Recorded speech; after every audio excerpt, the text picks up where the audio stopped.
Hello and welcome. Today we're going to talk about how you can get started using a terminal on Linux and how to use those skills to boost your development productivity. I'm going to talk especially about Linux, but these skills are applicable to other operating systems too, such as Mac or Windows. I'm not going to go too much into detail about how Linux works or what a shell is, etc. But I'll give a very practical crash course of how to get productive and step through some common patterns and useful commands you'll want to know as a software developer. Tool number 1, SSH. So let's say I have a server that I want to connect to. I'm a developer, so I want to deploy some software to this server. I jump into my terminal, I type in SSH, and then the name of the user that I want to use to connect to this server. And then I type in @ the IP of the server and press enter. And that's it. I am now connected to a server that is located in Germany. What do we do? From here, another command that you can usually use is to clear your screen. And for that, you can use a command line tool called clear. You type it in, and what it does is it cleans your screen from all the previous output that was previously on your screen. Great. Clear again. Now, once I'm connected to another Linux box, maybe sometimes you want to find out who are you, for which we can use a command line tool called who am I. In this case, I connected to this SSH host as the user root. Let's say I want to find out more about the server that I just connected to. Let's find out where we are on this server. We connected to it, but where are we on disk? For that, we can issue a command called pwd. In my case, it takes me to the home folder of the user root, which is /root. Let's clear that again. Let's say we want to see some of the files that are present on this machine.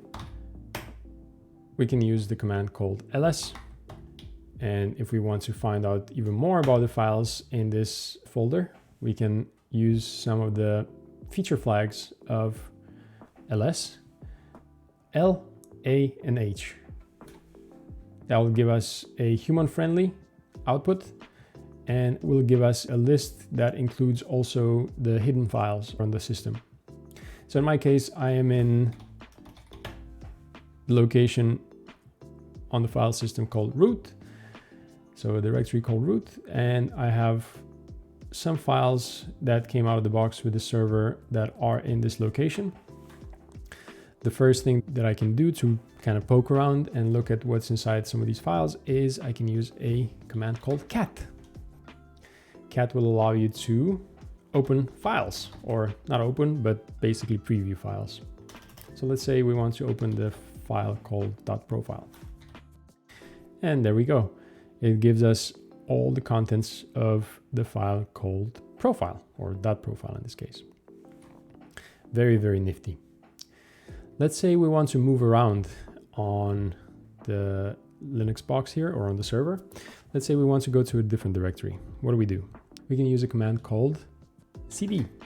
So let's say we want to go to the absolute base path. So basically at the topmost level that we can go to on this machine.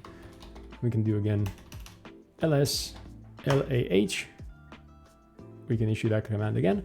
We can see the contents of the base path on my server here. So we have a bunch of different standard directories that come usually on Linux boxes, out of which we should see the one called root, the one that is the home of my root user here. Another thing that we could do is we can jump around again we could cd into another folder. Let's say we go to the folder called etc over here. And we can start to poke around in this folder. For example, we could do an ls command here. We can do lah as well. Let's find out what is in some of these files at least. So let's say that we want to open up the file called xattr.conf. So for that, we can use again the cat command. There we go. Quite a lot of content in this file. Let's say we don't only want to preview the file, but we want to also navigate through the file up and down, for example. So for that, we can use a command which is similar to cat, but gives us pagination options. There's a command called less. So less, we can choose the file that we catted right before, call less on that file, and we can navigate inside that file. So let's say we zoom in a little bit, we can scroll up and down by using the arrow keys. We press Q and we exit again. So less allows you to open files. Yeah, this is a better example because this is a longer file. It has more contents in it, right? We can scroll up and down. We could also zoom in and out in our terminal. We can go up and down in the file. We can also search for things, for example, with the less utility. You can search for things by pressing the slash and then the slash key, and then followed by basically whatever you want to search for. So let's search for the word Debian. And it gives us highlighted matching text in this file. And then to exit this, we press Q again and we're out. And we clear again. Super.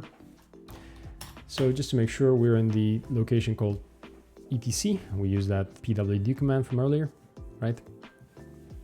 And let's go back to the root location, which is my home directory. Super. We're in the root directory now. Great. And let's do some developer friendly commands. So for example, let's say we want to create a file. Let's say we want to create a Python file and add some content into this file. So what you'll normally use for this is a command called touch. So touch will allow you to create files on the file system. We are in the root directory. We touch main.py, which should give us, if we ls now or ls lah, it should give us a new file called main.py. Now let's less this file, main.py, and it should be an empty file. And if I cat this file, it should also come up as empty because I just created it. So it should be an empty file. Great, let's clear the screen again. Now let's say we want to add some content into the file. So there's many ways to do that, obviously. You could use a text editor, but in this case, I will use a very simple command called echo. So let's say I want to put in the text that says print. This is going to be Python syntax. So I want to say print hello world. So I will echo that. Super. So that using the echo command will basically echo back at me by default. And then in order to take this content, this string called print hello world, and put it in the file that I just created, I could use this operator and then specify the name of the file, which is main.py. And then if we cat the file or less the file, so we look inside of it, we should see that it basically just has one line for now, and it says print hello world. Super. Great. Now let's say I want to use some sort of a terminal-based text editor to do a little bit more powerful text editing. What you'll usually use is either Nano or VI or Vim. Those would probably be the most, let's say, commonplace text editors on Linux servers. So for that, you can probably start with Nano. Nano is the text editor command. To this command, you have to issue the name of the file if you want to open a particular file. So in my case, I'll say nano main.py. This will open up the file that I just created. And in a very similar interface to less, you'll be able to, let's say, scroll up and down into the file. But what's different than less is that you can also edit the file. So you can insert new lines, for example, and you could say print hello edited file. And then we have some extra Python code. I can press Ctrl S to save the file, and I can press Ctrl X. So S to save and X to exit. And then if I cat the file again, that's the content. And if I less the file, the content is there. Q to exit and clear. Now let's say I want to make copies of this file. We have the main.py file. I can use the cp command to copy things from one place to the other inside of this Linux box. So I can copy the main.py file into a file called copy.py, and let's ls. So now I have two files. Let's ls lah. So I have two files, one called main.py, one called copy.py. And now I can cat the copy file, and it should have the same contents as the original file. There we go. Now let's say I don't want to copy a file, but I want to move a file or move its location. So in order to do that, you can use a command called mv. So mv will allow you to take the copy and call it, to take the file called copy and move it into another location. So let's say we want to move it to etc/copy moved.py. You'll see that the copy.py file is gone from here. And if we go to, if we cd into etc and we ls, we should see a file called copy moved. Let's find it. And there it is, copy moved.py. Super.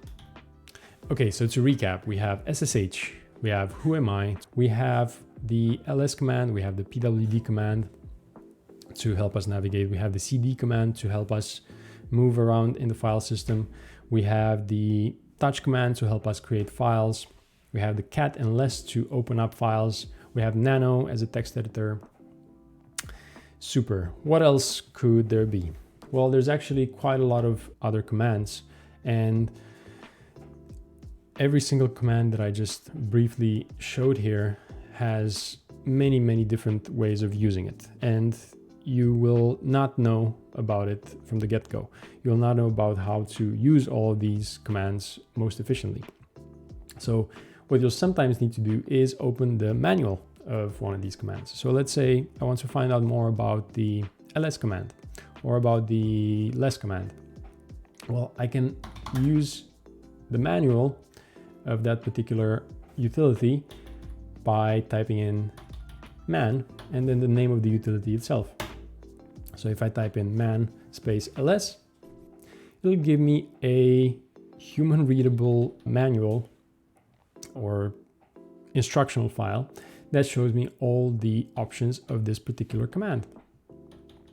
And it's really, really useful. Some of these options you'll perhaps never even need to use, but nonetheless, it is extremely useful to be able to look up how a command works. So it tells us more about how less works, what kind of options it comes with. We can look at man, let's say cp, for example. So how can we copy files across our file system? You can see how many different options there are available for every single command. All right, one last command. So earlier I was basically in the etc folder, right? And I was looking at ls/lh, right? And I can see that there's quite literally hundreds of files to parse through. Now, how do you parse through all of this? You could use the Control F in your terminal, and you could look for lib/os release. And if you're lucky enough to use a terminal that has this kind of functionality, you'll be able to do this just fine. However, there's a more universal way of doing this, and you could do that with a command called grep. So let's say I type in the command that I just typed in right before, ls/lh, and I'm using the grep command to look for all the lines matching, let's say, the string sh. Let's do that again. ls, and then this pipe sign, and then we grep for a string sh. And that gives us all the lines matching this particular string. Really, really nifty. So that will be all for today. There's so much more to learn about Linux and the terminal, but hopefully this will help you get started and give you some inspiration for how to work with a terminal in the first place. Don't forget to give a like if you liked the video, and hope to see you back soon. See ya!